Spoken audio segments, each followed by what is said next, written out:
I'm ready. Welcome back to the Transform Your Mind to Transform Your Life, the podcast. You're listening to Author's Corner, where we highlight and showcase our local authors.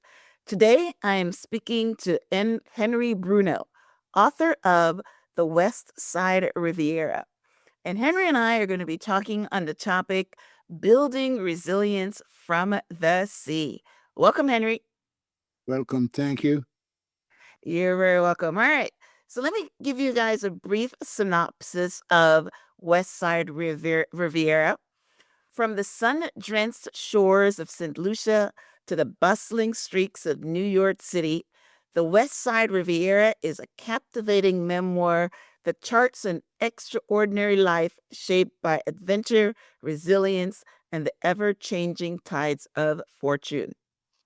Henry Bruneau takes readers on a sweeping journey across the world.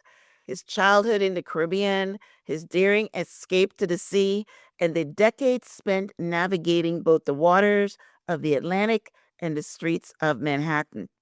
With vivid storytelling, he recounts the vibrant community of West 79th Street Boat Basin, where he lived on the Hudson River, the grit of New York City's taxi trade, and the stark realities of life at sea.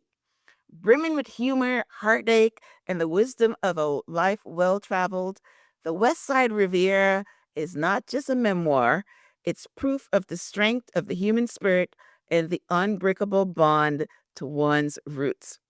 Awesome. St. Lucia is one of I think I did go there on a cruise, but it's one of the islands that I've never actually went for a long visit.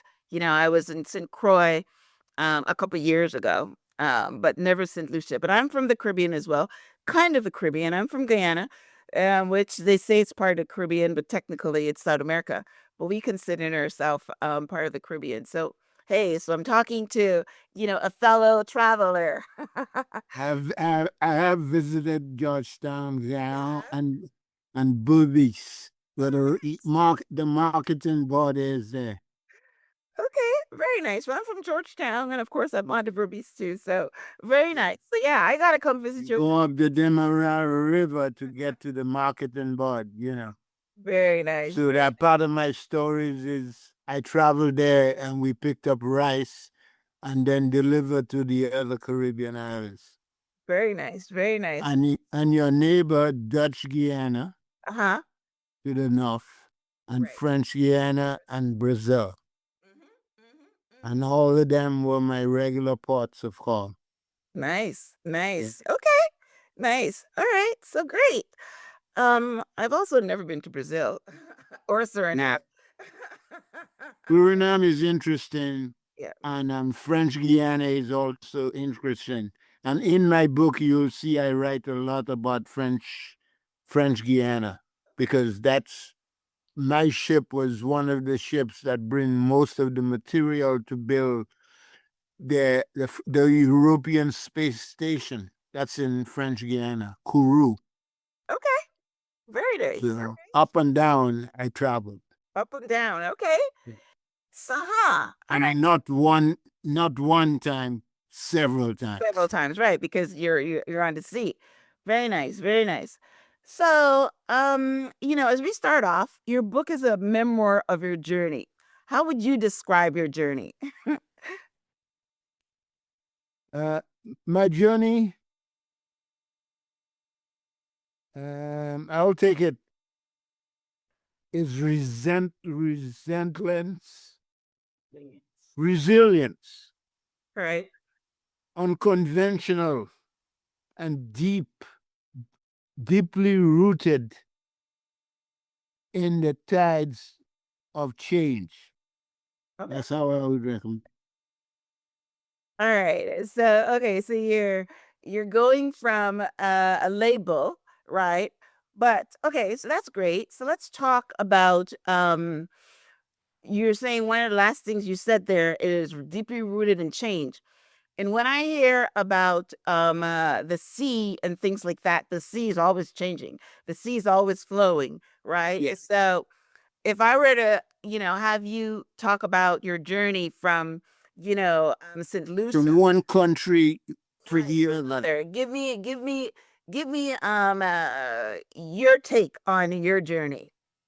My take on my journey is practically every country that I visited was always the first time. The residents of these countries, since I was younger, they were very interesting people who take me around the country. To the interior, just like I said, I went to Georgetown. It was Georgetown residents who took me around Georgetown. Nice. Going up to Burbis, that was where up the Demerara River, that's where the marketing board was, where the rice factory or distribution was. Hmm. We load up and leave. But before we got to Burbis, we spent a lot of time in Georgetown. Okay.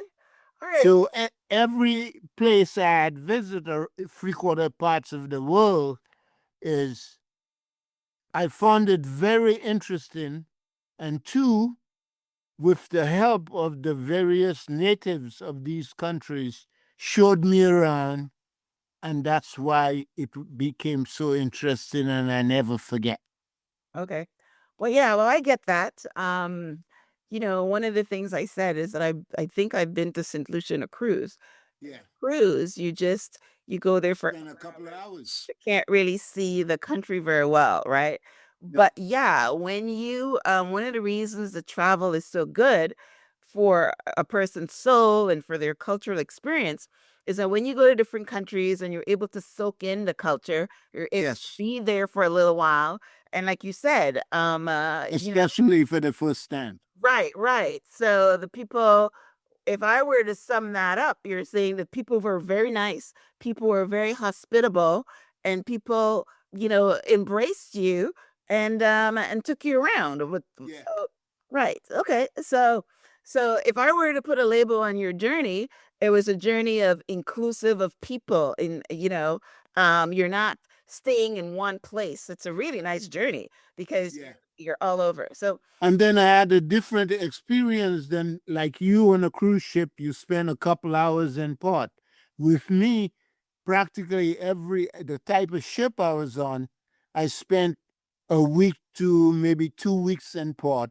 oh, So I saw the daylight awareness of the country and the nightlife of the okay. country Yeah, that's very important. out of the 2 weeks. Okay.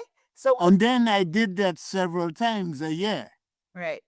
So you Okay, so get let's to just know. back up a bit. What was your ship about? It sounds like you were in trade. Tell us I about your wasn't my ship. The ship I work for a company that had about 12 ships, and I work about 5 of them. The ships were we carried general cargo from fruits okay. to 60 passengers. The 60 passengers would, in the evening, the wives had to dress up in their cocktail dresses and the men in their tuxedo suit to have dinner with the officers. Okay. And what I mean by the officers is the captain, the first mate, the second mate, the radio officer, the doctor, and the chief engineer. You understand?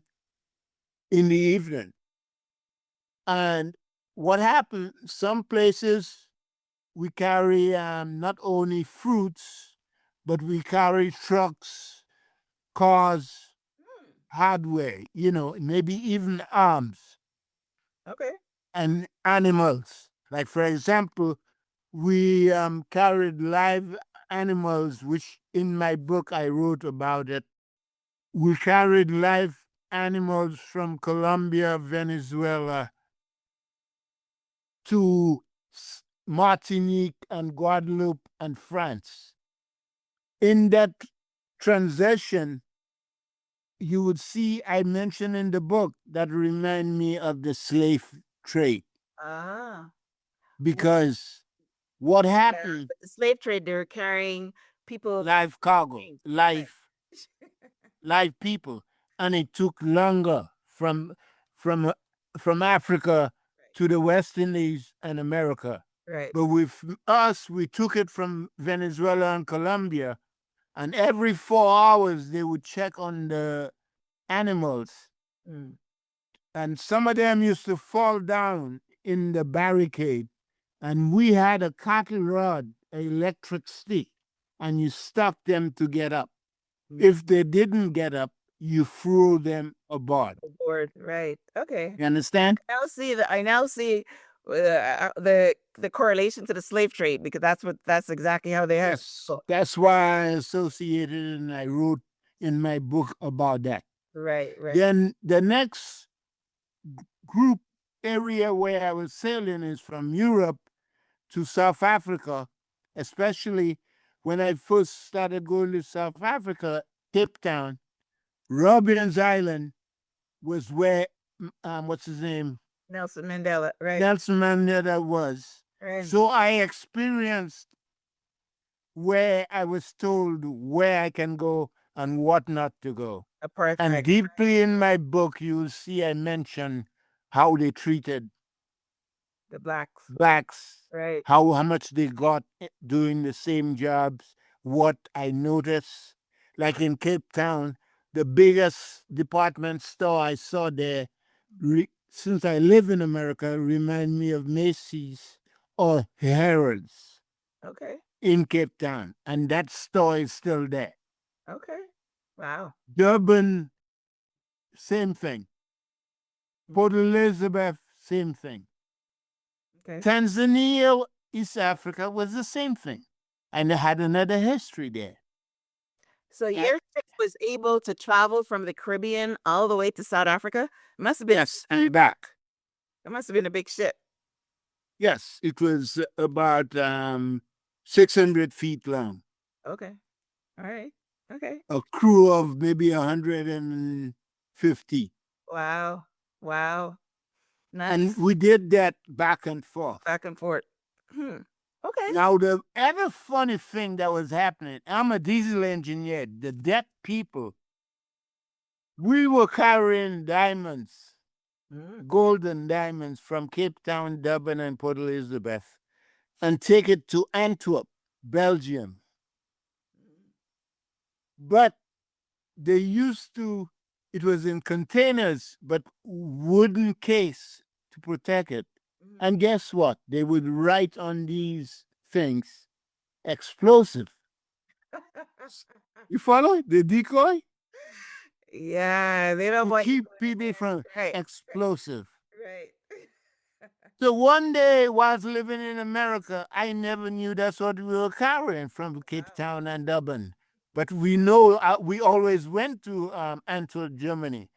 That's when I saw, oh, Antwerp was the distribution point for wholesale diamonds and gold, especially from South Africa. Yeah, right, right. That's when I realized what I was carrying. Yeah, well, that's actually quite smart. That's quite smart. Yeah, And that it was was really, smart. They don't want you guys getting into the product. yeah, they couldn't, you didn't know. Right, right, right. Okay. But the other surprising thing, because in the limousine business in New York, Right. I drove a South African woman from Durban she came to a lecture in Manhattan, and guess what? She was the dean of medical school in Durban. I was shocked. I said, oh my God, things have really changed in South Africa. And I said that, huh? He was black? Yeah, a black woman. Okay. I see where you're going. Yeah. Yeah. Until Nelson Mandela, when he got out of prison, he changed things. Yes. Yes. Okay. But at the time, you will see, I wrote in my book, I made a correlation, an example of Australia where, what's his name? Robben's Island Okay. was Albatross in America. Mm. And in French Guiana, there's a jail where the French used to send their the prisoners to French Guiana. Mm. But between these countries I mentioned, Australia, Albatross, Robben Island, and who else? The Australians hit the jackpot with minerals. Mm. And don't forget, the original people of Australia is the Aborigines. Right. So when the British realized what they got, they immediately got a lot of British to come and migrate to Australia to what it is now. And even now, they don't like the idea of having blacks migrate there. You could come and study, but not stay there. Yeah, well, But just a year ago, the blacks had it bad everywhere. Right. yes, But all right. So I know your story sounds great. But we need to move it along. I have a question here. You said that you had to escape to the sea. So why did you choose a life working at sea? What was the escape about? right. The escape to the sea was number one, my mother and father died. Oh. I lived with my aunt, my uncle for a certain amount of years. I lived with my grandparents. But I think at a young age you realize you need how you call that? You don't belong. Ah. Okay. So I had run away from my adopted family. Okay. Mm. And my first job, first opportunity I got to go to sea, I jumped at it. Mm. I said to myself, "Oh, you have a place to see. You could see the world Mhm. and you make some money." And that was my interest in going to sea. And I take it from there. Okay. All right. Well, yeah. I mean, it reminds me of I read a lot of the history books about the slavers in the United States. Yeah. And a lot of times people ran away and went on the ships in order to find work or to unload the ships or because everybody was doing, that's how they ship goods. So there's always work on the ship. So Yeah, stevedores. But with me, I took it further. I got a job on my first boat because at a young age, I worked on sailboats. I had to know everything about the sailboat. I worked on schooners. I had to know everything. Mhm. Then I finally worked on medium class boats, still ships, and then to big ships Mm, okay. that carry me It became not a only to the Caribbean, Central America, South America, but it took me all over Europe as long as it was a seaport, and then Africa around the Cape, all the way to into Ethiopia, okay. and then across the Indian Ocean to Indonesia, to Jakarta, Java, and what's the other one? Another popular one in Indonesia, and then the Seychelles, Okay. Mauritius. You heard of that? Right, right. And all these places I visited several times. Not for 5 years. I've been there several times. We're very well. And Madagascar. All right. No, that's a nice place. Yeah. Right. At least from the books that I read. Okay, awesome. So, how would you compare that fantastic life on the sea, traveling all over the world, to becoming a taxi driver? You said it was a limousine a minute ago, but Yeah. I am here as a taxi driver. The two worlds sounds different. How do you compare those experiences? The two worlds sound different. But when I came to America, I was still involved with boating, boat building, and sailboats. But in the Northeast, the boating industry becomes quiet till next spring. Mm, And that's how I got involved with the taxi cabs, the checker cabs. okay. And why I say there were some similarities because in the taxi cab, it was a form of hospitality. I meet a lot of people from different parts in New York. You meet a lot of people in the cabin from all parts of United States. And I also meet a lot of different people from different parts of the world. I got you. I got you. You got the similarities. Yeah, I got the similarities, right. Yeah. And it sounds like you're a people person, so that sounds great. That's what I mean. Right, right, right. You understand? That's why I said when I was sailing, I meet a lot of people. When you were doing the taxi When I was doing, because a place like New York, you walk any, apart from Times Square, you walk any part of New York and you stop at the crosswalk, I guarantee you will hear about 5 different languages spoken right next to you in New York City. I don't know about other cities. Yeah, it's a melting pot, you know. Right. New York City is the biggest melting pot, right? Yes. Yes. So that's what I'm talking about. Yes. But I wanted to ask you about, you know, one of the title that I made for this our conversation today is building resilience from the sea. So how did the sea teach you resilience? The sea teach me resilience from being a tough person by going through a lot of hurricanes. Mm, You understand? yeah. Like, because don't forget, I lived on the boat on the Hudson River Mhm. and I experienced a lot of hurricanes till I lost my boat. You'll see in my boat, I lost it for the last time from a hurricane. Mm. And most of my pictures and the first draft of my book sank with my boat, especially pictures. Oh wow. The Wow. biggest, the biggest thing I miss, you see the present King of England right now, King Charles. Charles, right.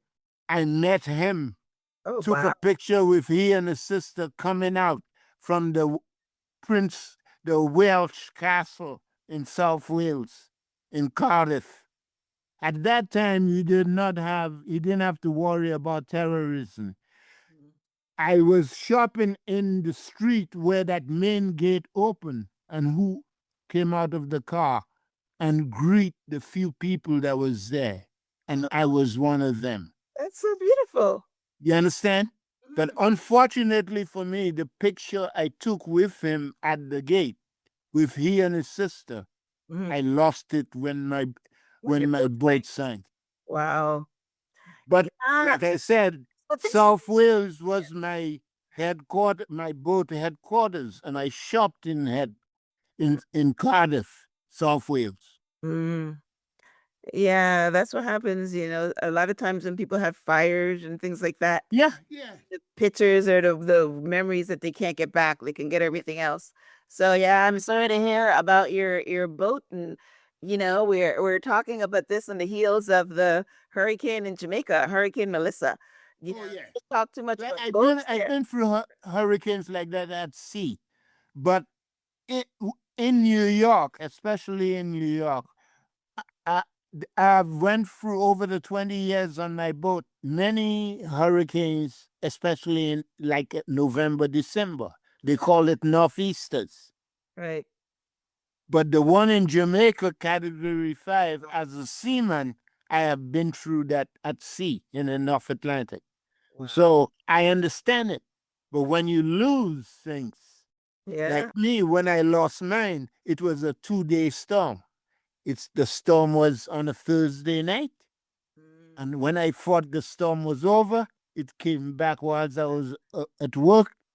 Wow. It came back on the Friday and I lost everything. Wow.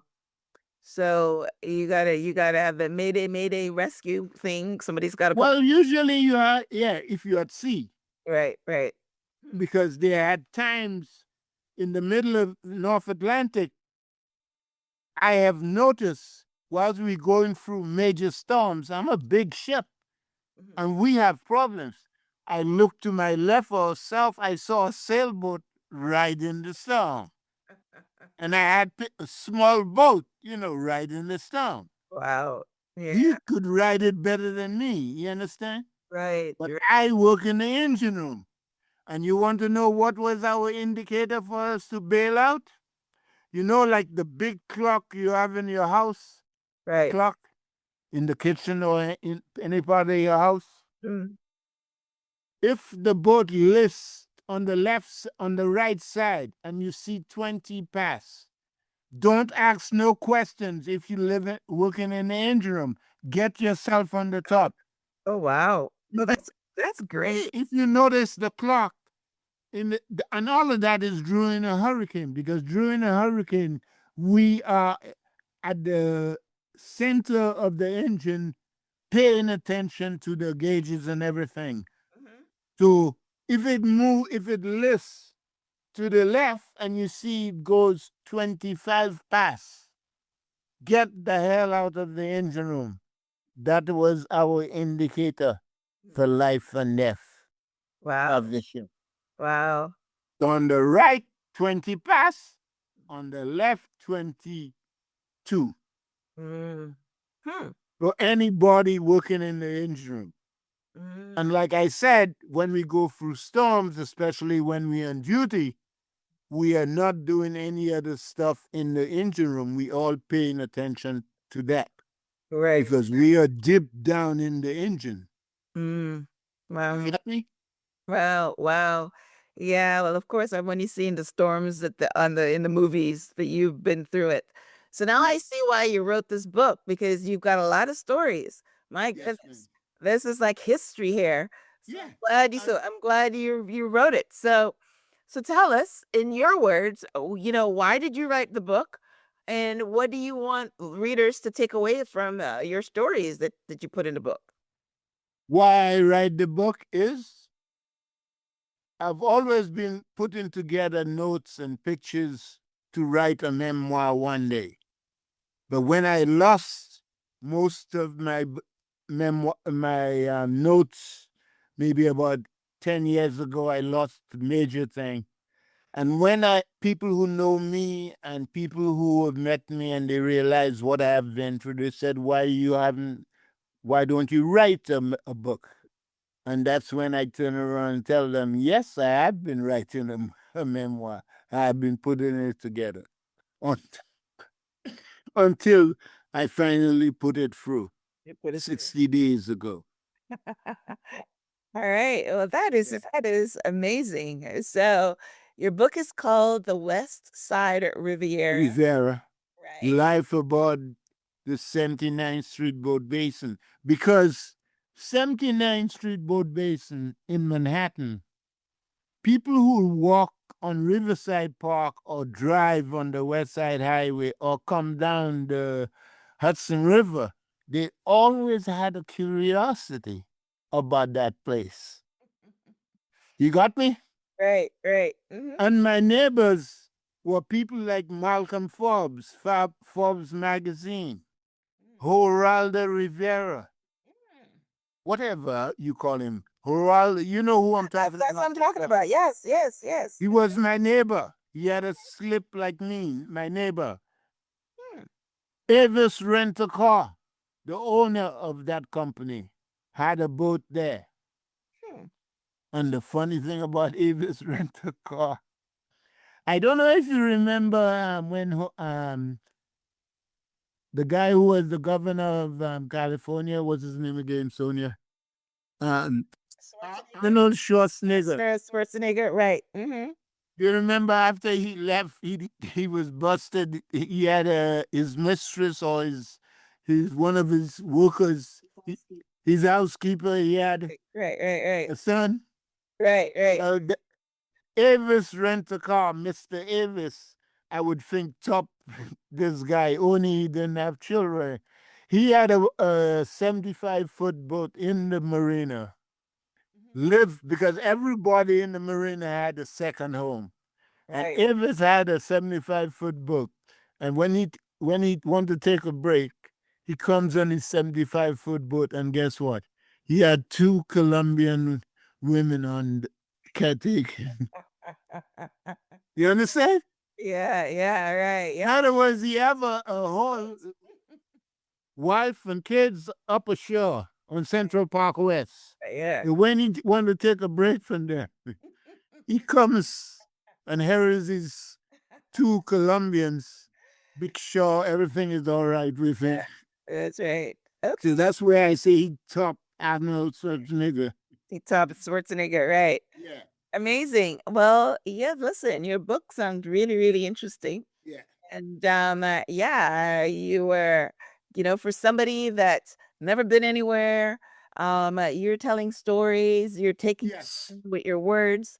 Even, not only all around the world, but you're letting them understand New York as well. So Yes. tell our listeners where they can pick up a copy of your book, if you have a website. Right now, they could pick up a copy of my book on Amazon and Barnes and Noble. Okay. All right. Yes. So I will have a short summary of our conversation today and on the show page, which is myhelps.us. And also I will link out to your book on the blog so that, if anybody missed the name of it, I'll say it again. The Westside Riviera by Henry Bruneau, and Bruneau is spelled Bruneau because This is right. yes, and yeah, definitely go pick up a copy of his book. I mean, I was very interested in our conversation today because he's got stories. Thank you. Yeah. And when they read the book, they will notice I went deeper into what I was talking about. Well, of course. I didn't give away the book. No, of course. I mean, you Yeah. can't give away the book in 30 minutes. No, it's a 300-page book, so Right. I covered a lot, Mhm. things they didn't think I did. I touched a lot of things. Yes, very good. And I give a reader the chance that, hey, if they're young, it gives them an opportunity to visit places like the Seychelles, Yeah, Mauritius, yes. or Oslo, Norway, or South Africa. Mm-hmm. You understand? Yeah, so that's what happens. You build curiosity for someone by your stories. That's why people write books. Yeah. So yeah, so that is great. Sounds like a You great. consider I was a runaway, but I had I had a motive in my runaway. Right. Yes. So very good story, Henry, and I enjoyed our conversation. Thank you. And yeah, so all right, guys. Well, listen, thanks for tuning in to this week's episode of Author's Corner. Again, I was talking to Henry Bruneau, author of The Westside Riviera. Go pick up a copy of his book on Amazon and Barnes and Nobles. And yeah, live your life vicariously through his stories. So, Henry, thanks again for being on the show. Any last words before we wrap up? Thank you. I appreciate your interview. And I hope you look forward that you visit St. Lucia again. Yes, I have to. It's actually on my bucket list because I heard it's very beautiful there. Yes, All right. definitely I need to go visit it. Like I said, I'm starting. I went to St. Croix. Now I got to go to St. Lucia. Yeah. Just like St. Croix, Christian said, the capital, Right. Mm-hmm. St. Thomas, Charlotte Amalia, didn't go to all of them I visited. You visited, of course. It's Yeah. right in the Caribbean right there. Right. Okay. All right, guys. Well, listen, thanks for tuning in. Until next time, namaste. Thank you very much.